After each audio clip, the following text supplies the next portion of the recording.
Hey there, Game Devs. Tony Chan here, and thank you for joining me today. This is the Game Dev Loadout podcast, where we learn how the best people in the game industry found success so that we can model after them. You can learn more about the show at GameDevLoadout.com. I can't wait for you to listen to this episode with Michel Mony of Cathar Games. He's actually the consultant of past guest Tommy Roekkum. He specializes in product management, project workflow, and business development. Here are 3 key points you will learn on this episode. First, why you need to validate your idea and build up some momentum before you do a Kickstarter or some kind of funding campaign. Second, how Michel finally overcome his worst moment that lasted over 2 whole years. That's a long time. And third, a great way to get attention to your game is to tell a story about it, some kind of story of how you developed the game or the process of it, or what you've been through to make the game happen, because people are attached to these type of stories. So make sure you subscribe to the podcast to get more amazing content and share it with your peers to help the show grow. Without further delay, here's the episode. Enjoy. Go ahead, Michel. Give us a bit about your personal life and how you got started in the game industry. Well, I'd say if we want to reach all the way back, I really started developing back in 1992, 1993, something like that. At the time, I was using Quick Basic, so some people with gray hair might remember that. I was, I was making, at the time, I don't know if you were around, but there were some books that you could get in which there would be written code of a game, and all you do is basically replicate that in Quick Basic on your end and try to run it and make sure that you did not make any typo. And if you made it right, the game would run. And that was that, and for the most part, it was how you started, and then eventually wanted to change things. So remember, that's pre-internet era. So we were sending our games over the bulletin board systems, which were all fairly local for the most part. And in parallel to that, I also got started in music. There was the mod scene at the time, which was using musical tracker and stuff like that. So, I was a kid, so that's totally understandable. Didn't really know what to do. If you speak with people a bit younger than me, you're going to hear a lot of people say RPG Maker, probably. I came a bit earlier than that, so I was using something called the OHRPGCE, which is literally the acronym for Official Hamster Republic Role-Playing Game Creation Engine. Oh my gosh. Which is an amazing tool, because what I really like about that, by the way, is everything was built in. So you needed to know how to make your own sprites using their own tools, making your own music using their own tools, and so on and so forth. And for us nowadays, that probably doesn't make sense. But back then it was something very critical, because it taught you about every different area of game development. You didn't need to be a very good sprite artist, but you needed to understand the process. So that's, all the way back, hobby level, not even 10 years old. That's what I was doing. And that was back in an era where game development was not a career. It was not something that you could go to your parents and say, oh, this is what I'm going to do. They would just stare you down and say, what? That's a hobby. Forget it, What are you going to do later? And then, so much like a lot of everybody else, what I did is eventually I went into programming, and I found that to be extremely boring, because I couldn't see how, I wouldn't see myself make great applications in VBNet or something like that. So I eventually went into history, which is a different story. So let's not go there. But the idea of making games is something that lived on while I was in college and university. And though I actually landed in sales, retail electronics at some point, I decided to become a freelancer with absolutely no experience whatsoever on the pro side. But I did have experience at that point about, maybe 20 failed rev share projects. So I figured, to your question, my big break in the industry was at some point a local Ubisoft branch was recruiting for QA people. And I wrote them a poem, which apparently left a lasting impression, because I was called up in an interview. And he said, well, you wrote us a poem. We don't really understand why, but that was interesting. A lot of opportunities you create by standing out, So it was a big risk on my part because that's not how you typically apply for a job, right? But there's something about video game that's a bit different. Making a poem instead of an actual sort of intro letter. And actually, I'll be cocky here and say the poem was decent.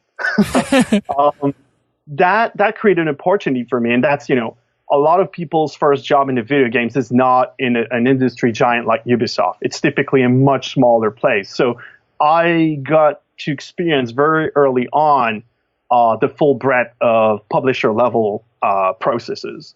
And the rest beyond that is just history. I've worked in a couple of studios, started my own thing, and so on. So that's pretty much it, really. You might be inspiring someone right now to write a poem for one of the applications now. It's already been done, so I would suggest doing something else. But yeah, if you have a gut feeling, and you figure, I'm going to do this, and it sounds totally crazy, why the hell not? Just try. Well, unless it's criminal, but just try it. Because as far as I can tell, every single time that I did something crazy, it ended up paying off. So, if anything, I do more of that. Yeah, it's a way to stand out. So, of course, it might not always work, but it's a way to stand out, and you just never know. But yeah, awesome. Now, you specialize in project management and a lot of other things. What is something we probably don't know about managing project workflow that we should? Because, there are so many moving pieces such as art, sound, programming. What is something we should know about that?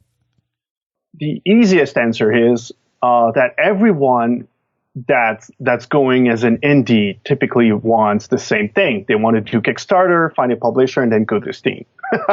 No, that's the easy answer. But I think that there's something that's not really known about the realm in which I operate. It's something that even established companies probably don't understand as well as they should. So one of the things I've noticed, there's a trend where, these big businesses, they're making positions for game design and they're making positions for programmers.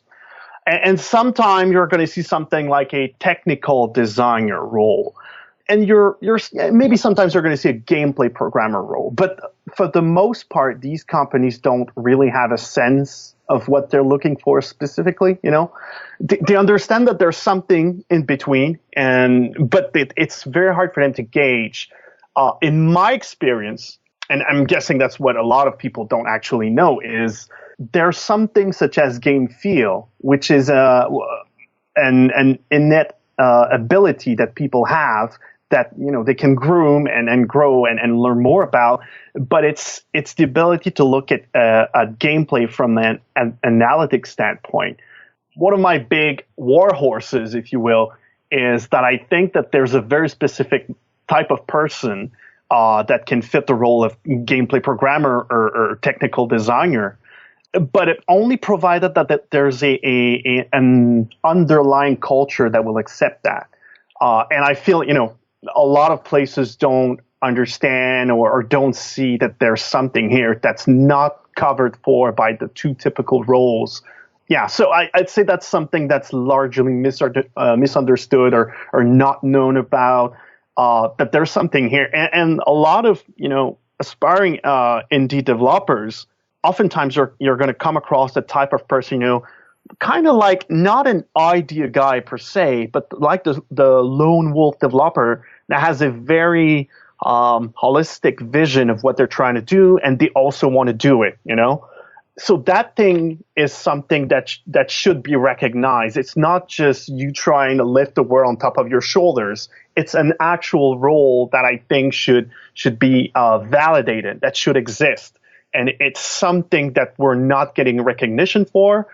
I remember having a number of arguments back when I was working in studios where these key people that maybe you had in a team of 200 people, maybe you had like 4 of them.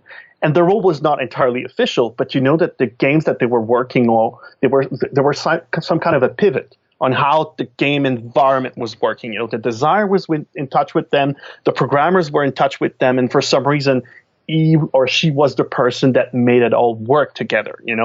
So it's something that I think would need to be worked on more, get more acknowledgement from actual studios, because it's something we're seeing a lot more in indie level teams, and it's part of the reason why I think a lot of indie teams are succeeding.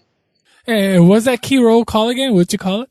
I don't know that there's a name for it, but it's somewhere between a programmer and a designer. So either you want to call it technical designer, gameplay programmer, or anything really that fits within that sort of the scale. I would say it's all about somebody that's about game feel, that understands both design and programming to a certain extent. Interesting. Would that be something similar to a producer, though? Well, not really, though, because typically a producer is not necessarily someone who has experience with programming or design. You will have some producers, especially on larger projects, which are going to be all about business and management. You can have assistant producer once again on larger projects, or project managers in project where there's just one manager that would sort of communicate across teams. And to a certain extent, it would be true to say that there's value in having a project manager or producer that understands a bit about each of the different fields. But in the case I'm talking about here, we're talking about someone that has specifically experience on both design and programming, and not just a common language. Like, you could say that this person could start that game almost alone if you had to prototype or make a proof of concept or something like that. So I guess give your message out there to the world. How would they create this role? How would they put it out there that we need someone for this role? I think a lot of companies are currently acknowledging that, and there's a trend here. But if you go to studios that more or less are copying typical roles and are just referring to, so we're making games, these are the talent that we need, I think that's where they're missing on the fact that there are some subtleties here about how you're making this game. And we have to acknowledge for the fact as well that, a lot of these businesses are doing work for hire. So typically that whole game feel is essentially what a client would tell them. It's that relationships that's going to bring that over to them. But that's where I think you should have some kind of a bell ringing. Oftentimes you're going to have on the other end of that call, even though it's a client, you're going to have more than one person. You may end up with, yes, there's a producer on the line, but they figure that they would bring their senior game designer on the call, and then, they're also bringing their technical director. And why is that? Why are there so many people? I understand we're making a game and all of these things are moving, but we're still pre-production, just considering the concept and all of that.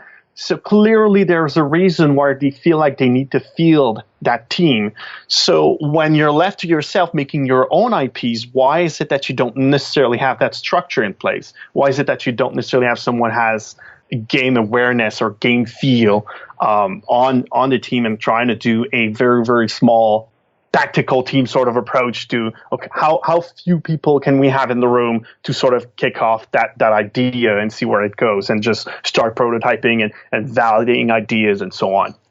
Interesting. A new role. All right. I got you, Micah. All right, but now let's take it to your more personal. We got to get to your personal side. What was the worst moment of your career? That one moment that's still vivid in your mind. Be very detailed and tell us that personal story. The worst moment in my career actually lasted 2 years. That is a very long time.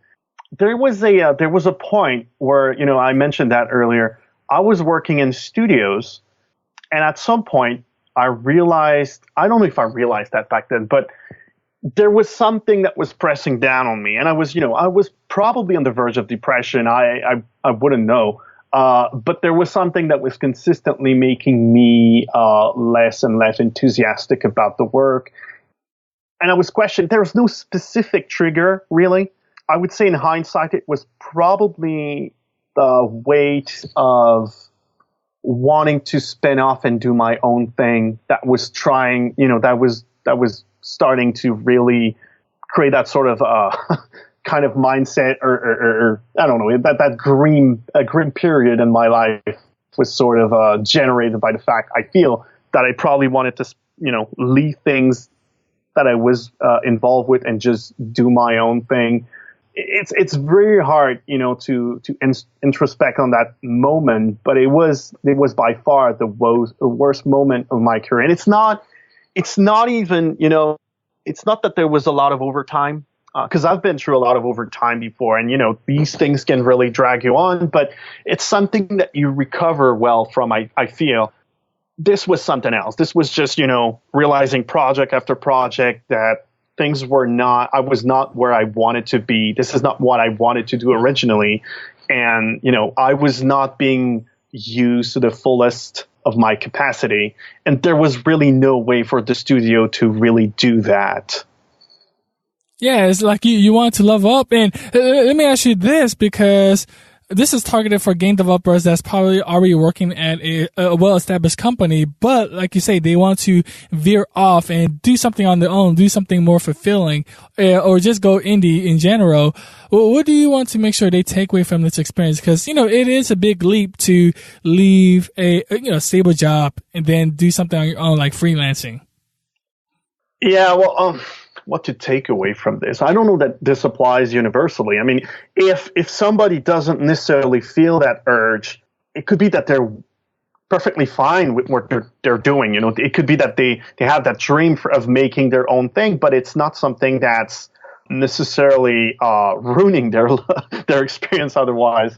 But if you're someone like me that eventually you reach a point where that pressure is too harsh, too heavy, I would say, just listen to your body and mind. I mean, these signs are not lying. It's just a matter of figuring out the time and place to introspect on what that means for you and to act on it.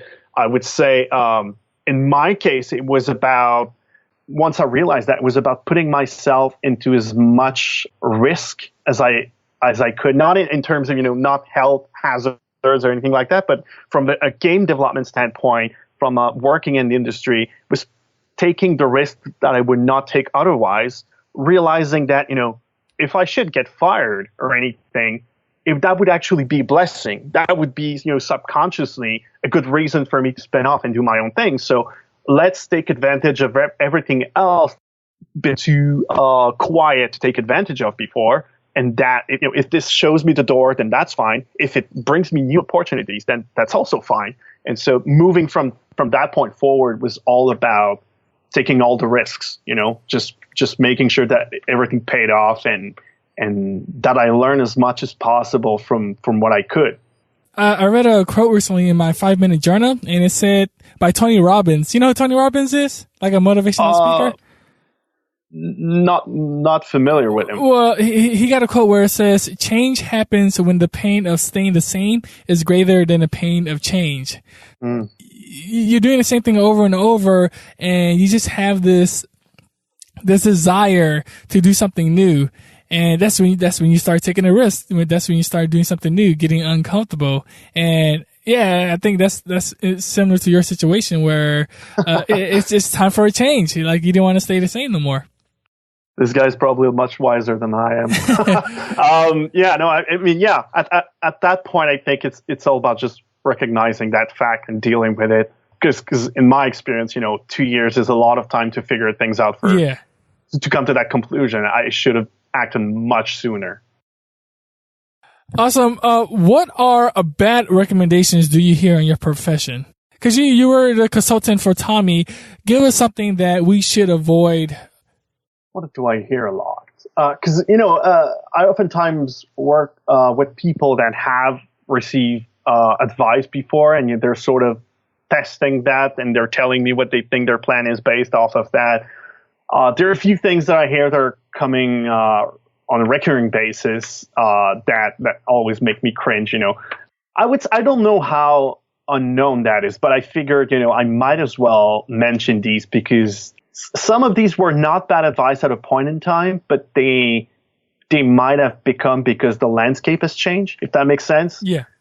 So, for example, it used to be that you could just go on Kickstarter, drop your game there, and then it might just work, There was not a lot of work involved, and a larger amount than 1% of the games could do that and achieve a certain level of funding, which is what we kind of see in board games right now. But as far as video games are concerned, just having the advice of going to Kickstarter with no preparation, no close to playable demo, no nothing basically.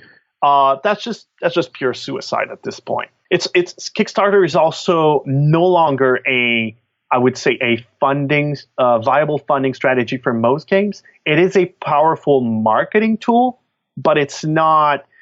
I think I'm pretty sure someone will hear this and say, well, this game probably got funded through Kickstarter. So what do you say about that, huh? But for most people, I think, because you never build a strategy that's based on luck. You base a strategy that works even under the worst conditions. So Kickstarter is not really a viable means of just funding your game outright. Even if you have a great idea, the timing, there's so many intricacies there that it could just not work for you. But it's a great marketing tool. So when someone has the recommendation of just saying, oh, you should put that on Kickstarter, and then I feel that's just wasting your idea away. You can do a lot more upstream before you go there, and actually might have a chance to generate traffic more so than funding. And then you can reuse that traffic in other ways. That's where you can probably, in the case of Tommy, it's a good example. You can probably have an NDDP page, and then you funnel your traffic. And so by the end of it, maybe you're not going to have a very successful Kickstarter or even a successful one, but then you have a lot of people that are following your NDDB page, and then you can funnel that traffic in different ways. And there's a lot you can do about this to further the cause of your game. I would say similarly, a lot of people think that the solution is just to build a team of rev share people. We're going to build a team and everybody's going to have rev share. And you heard that a lot, and a lot of people are still saying that's the way to go. In my experience, and bear in mind, I did get involved in over 20 rev share projects in my time. It's not that money is the thing, but it's the thing that cements the relationship when things are a bit tougher. It's not so much about giving people profits. It's about making people care a bit less about what's going to happen to them if they run out of money.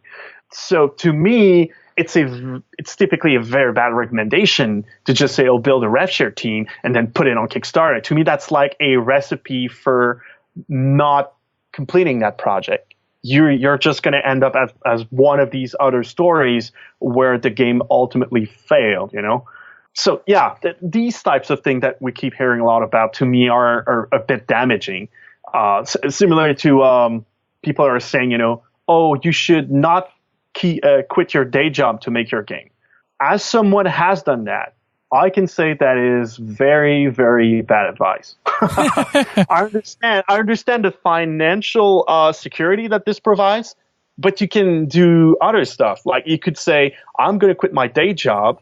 I'm going to work on my game 3-4 days a week, and then I'm going to take a part-time job. I'm going to go, teach in a college because I know this field and this local college is hiring someone to understand that, and just give 1 or 2 classes, which is something over here, Cathar games, my partner actually does that. So there's a lot of ways that you can make choices that are relevant to you and give you enough time to work on your project.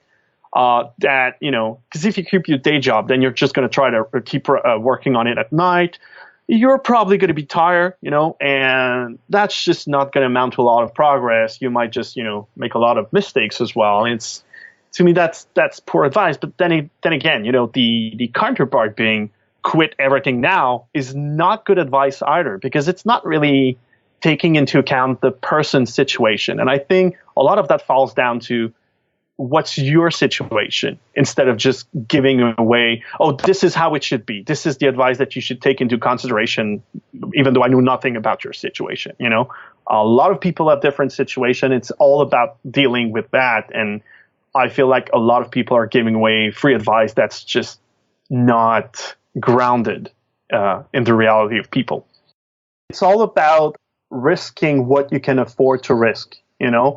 Some people have stashed some money for that moment, not nearly enough to make the entire game, but enough that they can afford to jump in and actually give themselves, room to build that game, And the toughest part about starting your game is really the early steps where you're just figuring out what you're going to do. And at some point, you're going to realize, at some point we're going to scale. There's going to be a team working on this. And I won't have as much time to help people understand my vision, gear all of the work. Because I'm assuming, if you're starting the thing, then you want to run the thing as well. So it's something that was very not scared, but I was a bit expecting that was going to be the case. So there's a period of time that you need to give yourself to figure things out, not just the game design stuff like that. Just actual let's build a prototype. Let's show people how it's going to look before they delve right in. Let's think about the marketing ramification. Let's have a plan for everything at the expense of eventually changing the entire plan if necessary. But so if you can afford, to take that time early on, it's really going to help later. If you can't, there are other ways. It's just a matter of figuring out what your situation is and how to work from that. Yeah, and I completely agree with you. Like asking for money when you don't have nothing going on except for an idea with no like prototype or no showing, bad idea. You have to show, give the audience something for them to believe in your product and your idea. But just having an idea itself, that's not going to cut it. No way. Awesome. You've been in the industry for a while now. You consulted Tommy and other companies as well. What do you think is the number one best investment you've ever made? It could be investment of money, time, or energy. What was that investment? Hands down, the first personal computer that I bought. I briefly mentioned that early on. When I was young, we were one of these families that had a computer at a time where it was still uncommon. I think we're the first in our street to have that. But the problem is that we would share that computer. It's a reality that probably still exists, I hope, for some people. But at that time, one computer, an entire family, you can figure out my time with the PC was limited. And so one of the first things that I did when I started, actually even before I started working, I used the money I had to buy pieces, and I assembled my own PC so it was as cheap as possible. And this allowed me to have a computer in my room, which means that I would get a lot more time with it. And for an inquisitive mind, that just wants to learn a bunch of different things, the best way of doing that is being exposed to the thing. And for me, it was, using a PC. So this gave me time to own my skill, be curious about different technologies.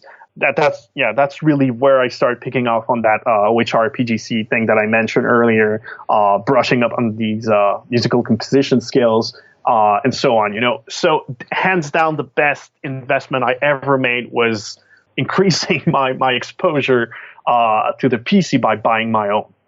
And what's great is PC is so easily to assemble now. Like I think I was able to create my PC for $300 and it works amazingly well. Amazingly well. And then there's like Black Friday where everything's cheap. So definitely, I think that's a great idea to make your own PC and always have it where you could use it and not have someone else use it as well. So yeah, great idea. So at the time, my father had I think it was a $3,000 computer. And I remember the first one that I bought for myself, just the pieces, I think it was 680 Canadian dollars. So you can probably imagine how crap that was. But it was enough to actually get going and, work on some stuff. So that's really a takeaway here is you don't need a gamer level PC. You just need to assemble something that works and then get exposed to technology. I think nowadays people probably won't use that advice much because everybody's being exposed to PCs. It's something that they have in schools and all of that. But, I think this translates well to other technologies. If you're really passionate about VR, buying a headset, it's going to be something that's really going to cost you. But if you want to be exposed early on because you think that's the next trend and something that's going to be, everywhere a few years from now, well, then do that. Just invest in the hardware, even though you don't have a use for it just yet, and then start messing around with it. Use the APIs and just try your luck at making something. And you're probably not going to make much interesting stuff with it at first, but there's just no denying the learning process and the value that this has. Oh, yeah, definitely. So, yeah, definitely make that investment. In the last 5 years, what new belief, behavior, or habit that has most improved your life? I know I'm getting a lot of people disagree with me on this.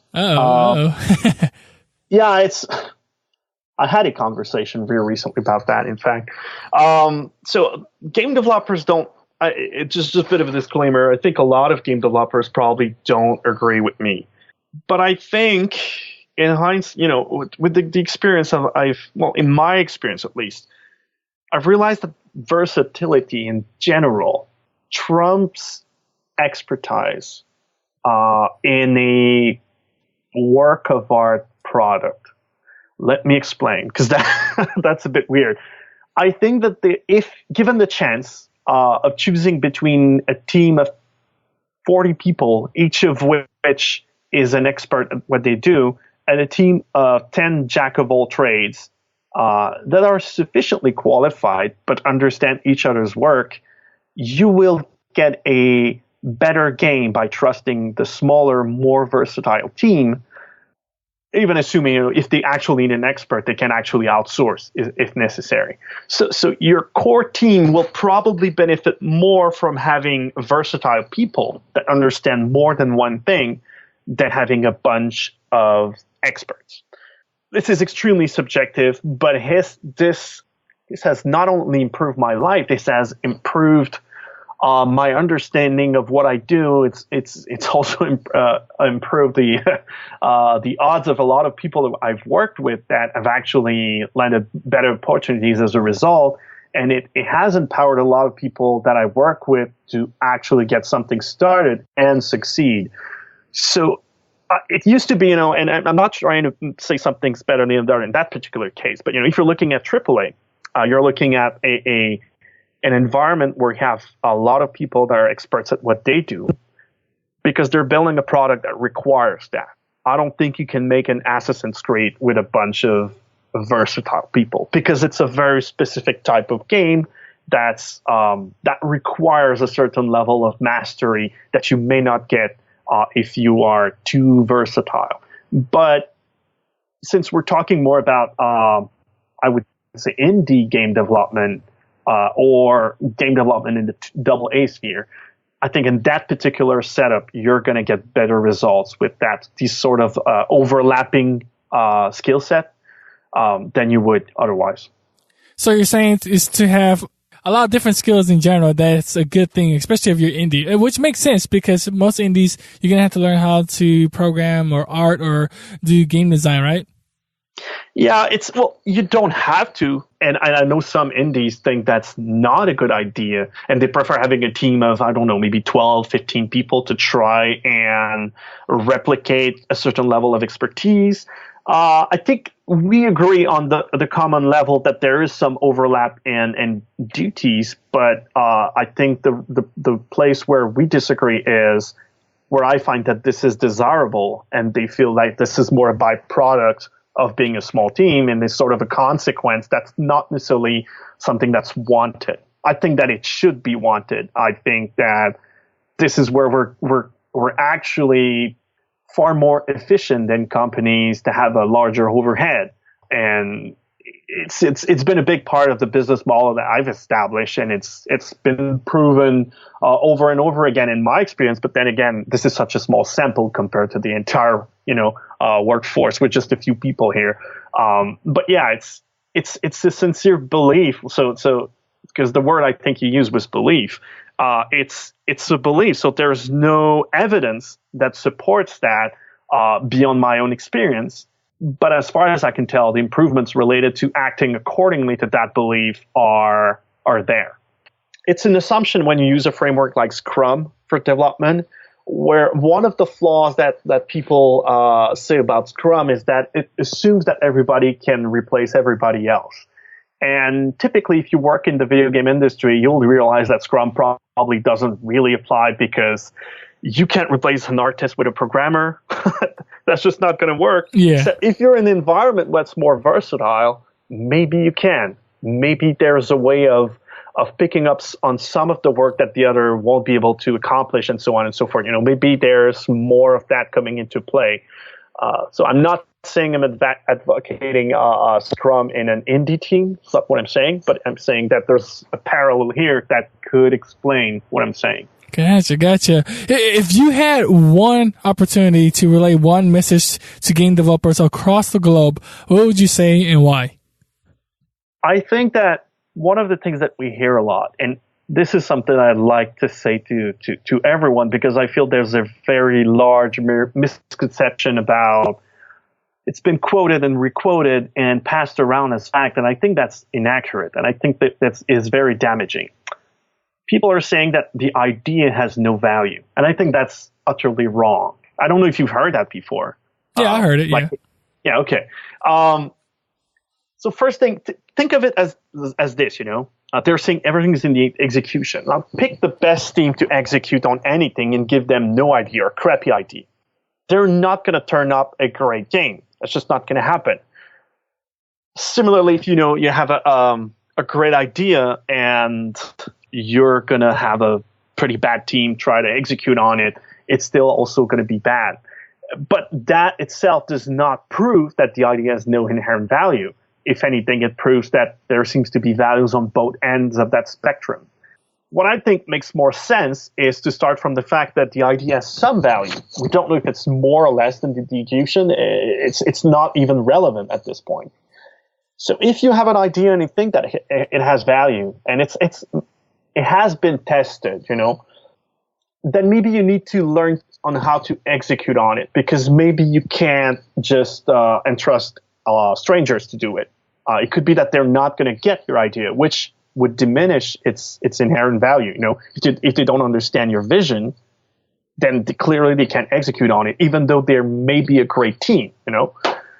So yeah, so just learn to either do it yourself, find a team of like-minded people that can think that they can execute on it, find a mentor or a couple of people that inspire you to push the idea further, or even just try to convince people that it's a good idea. But don't stop at the fact that they say, oh, you're the idea guy, what you're saying is worthless, because it's not. You can contribute in different ways and not just be the idea guy. Having an idea is not the only thing that you must have. You must have something else you're going to work on. But I think it's utterly wrong to say that the idea itself has no value. It's something that I've heard way too much, and in practice I've seen being disproved over and over again, to the point where, why would even people protect ideas behind patent to begin with? They're not even done making the game that they're already patenting the concept, because they know there is inherent value there. Mm-hmm. If we even look at stuff like the gacha machine mechanics, is something you're going to see. There are patents to protect these gameplay ideas, and then they've been implemented, and they've generated profit. And that's where they realize, it's not just our execution; it's the idea itself that has merit. It's the way that we're designing that ecosystem to work together. That's true. That's triggering a bias in people's mind, and we're using that in one way or another. So the idea, the realization of the model, has inherent value. And in fact, in this case, it's even the price tag. There's a given amount of value to this idea. Yeah, I think once you notice or once you give that idea a lot of value, is going to push you to actually execute on that idea. So like, if you think your idea has no value, of course you're not going to be motivated to do anything with it. So I think if you do give your idea high value, okay, you're I got this great idea, and I gotta make it happen. I gotta do something to make it happen. So I think that would push you further. Yeah, and if you start from a place where you think that, well, once again, you need to validate that idea. You need to make sure that it's not just because it's yours that it has value. But if you can actually convince yourself that it has value, and you present and you're able to sell that idea to other people and they understand the value, then yes, it can definitely act as a motivation And in the same train of thought, I would say understanding that ideas have value is also understanding that you're not going to get that many great ideas in your lifetime. You know, you're not going to get to be, if you start your own studio, you're not going to make straight A's games for the next, 30 years. You're going to, sometimes you're going to have creative burns. Sometimes your ideas are not going to be that great.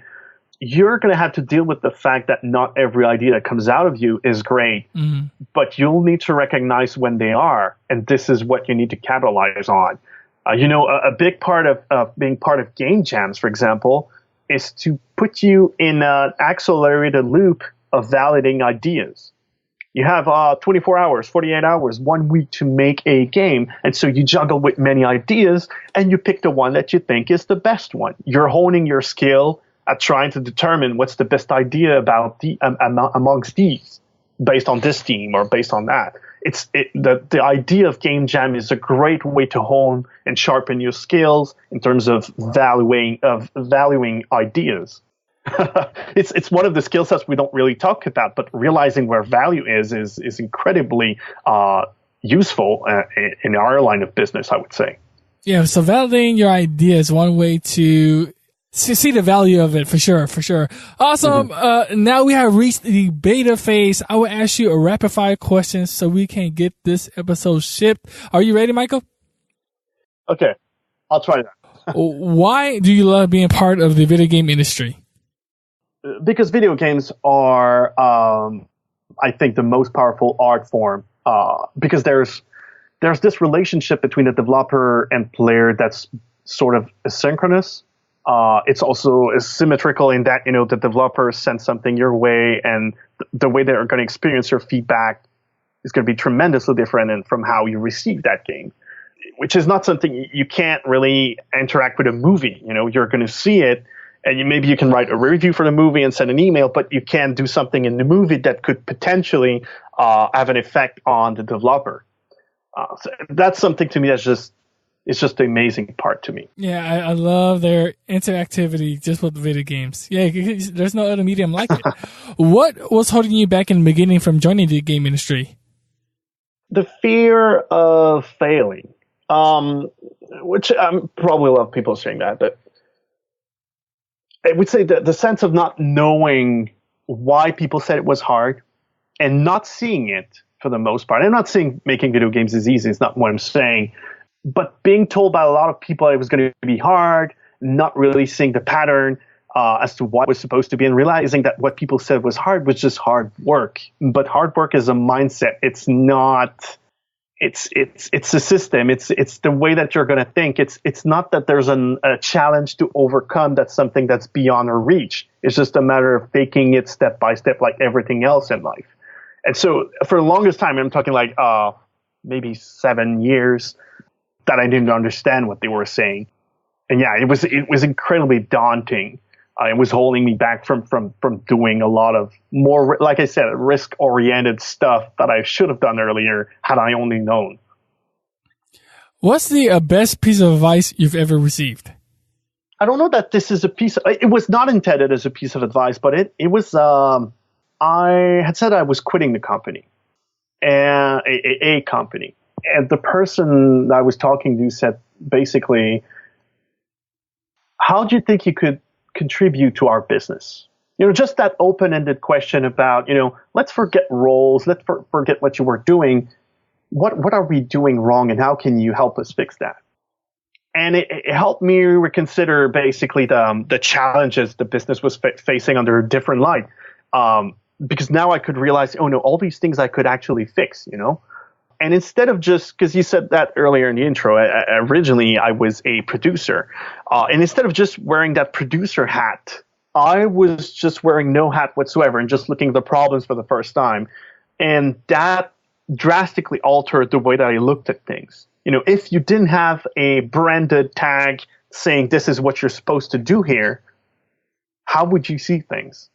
And that's when you start understanding. I'm saying, being versatile, seeing things holistically. I'd say that really started there. The moment where I got told this is the moment I started seeing things as a whole. Making a game is programming, design, marketing, business management, and so on and so forth. All of that together is what the game is, and not just the product I'm looking at and the team that I'm managing 24. It's that very moment, I would say, is the best. It was not meant as an advice, but that's the intent. That's the effect it had on me. That's cool because it made you more open to different ideas to improve the business. Yeah, definitely. Just more aware of everything around what I was working on. What's a specific marketing tactic to stand out? So I think it was Ben Kuchera. I hope this is the right person that made a very, very inspiring speech at some point about how to talk with the press as an indie developer, and finding what's your story. And the most important part here is that your story is probably not related to the game itself, but the making of the game. And one of the examples, I don't think you used that one specifically, but one of the examples that I really like to use is, if you know Robot Loves Kitty, they made a roguelike game at some point. Just if they were just saying a Robot Loves Kitty makes a roguelike 2D game, you would not have an article on that. That would be just not newsworthy. But if you have Robot Loves Kitty that says, oh, we make this game without electricity while living in a tree for 1 year, that changes dramatically your perspective. This is actually true. They had not enough money to live. So what they did is they took that laptop, asked a friend to live on their very, very large home. And so they said, well, there's a tree there. We're going to make a tree house and we're going to live there. We're going to make our own shower in there and so on and so forth. So if you're interested in that, you can definitely look up their story. It's a bit, it's an extreme, but that tells you why. Because, if a writer says that a game is good, none of the readers are going to believe him. That's just not going to happen. But if a writer says something just weird, everybody's suddenly curious about that fact. And then they're reeled into the article, and then that's where they get convinced, So it is, if you have a story, you have a chance of standing out. You have a chance of actually getting people to listen to the message and then jump into the product second. And then that's where, you're going to say, well, now you know that the game is good. No, let's come in and, buy it. But it all starts from figuring out what that story is going to be and the message you're going to send. And the less you think about it and the more it feels like it's just the way it is, the better it gets. So if it's, I think the article, the Ben actually used the example of a person that was coding a game in a cuckoo barn. And he was ashamed of that. He didn't want to talk about it, but then said, well, hold on. That's your story. That's what's unique about you. That nobody else is putting earplugs in a cuckoo barn to code a game right now. So if we tell the world that it's possible, then people are going to start, wondering, asking questions, looking at your game, and it's going to go viral. So that's to me is the key item as far as marketing is concerned. It's just figuring out what your story is. After that, you just need to communicate that in a way that people find it fascinating or just curious.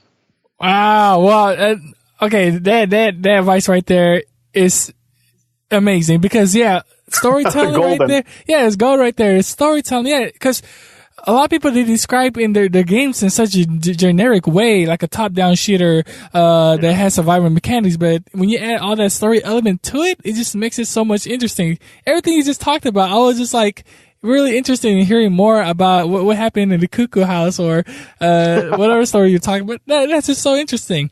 And you just want to know more, right? Yeah, exactly. Wow. Awesome. And one last big question before you go.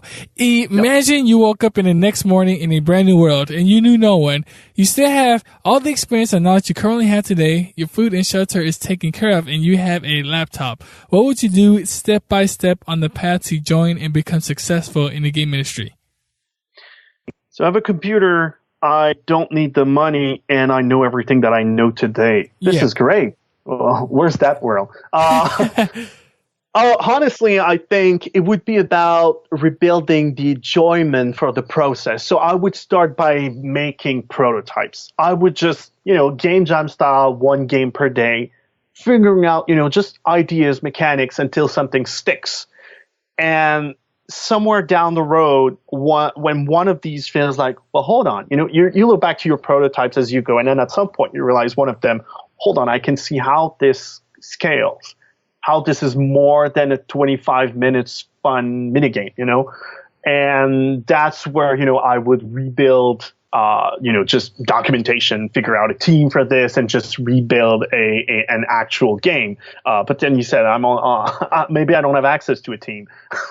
So maybe I would just need to do it on my own then. But I would say the process is the same thing that you would say Ravio did at some point, where you just created bunches of prototypes until something's made sense. There's no magic there. There's no theoretical way of building a perfect game. You just need to try matching ideas, mechanics until you end up with a gameplay that you feel is compelling and has something you can build upon. I can see this working with more levels. I can see this working with more meta systems. And, at some point you're going to strike gold. It's just a matter of patience. Yes, start prototyping game devs.